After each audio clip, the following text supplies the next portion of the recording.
Sam has never been, and this will come up as we talk and you will see this, is never an excuse. And that's something you make very clear. This is not an excuse. This is not something I want to be like, oh, you don't have to do this work because I don't think you'll be able to focus on it or anything.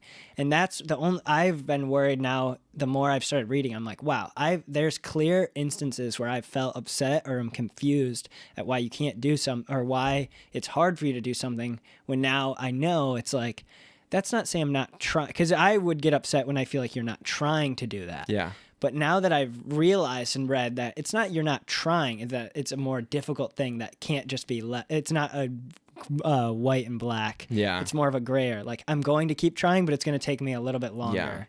Yeah. Because for me, one of the big things for me is sitting down and just doing something, like one task.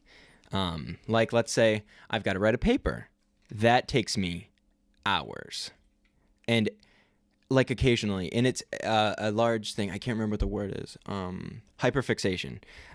You can very easily get hyperfixated on things. And sometimes that will be cleaning, and you're like, all right, well, I've got to clean before I do my paper. So like, and then something I've realized recently, and I've seen like, something I want to say before I say what I was going to say is, as I've grown up, I've like read on like ADHD, and I've like, some things I'm like, oh, that makes sense. And then some things I read and I go, I don't know how much more reading I want to do, because what if this makes me start depending on these to be like crutches? Because I don't want to use it shouldn't be as a crutch. crutches. And I feel like can't do that. I hope I don't. I don't think you do at all.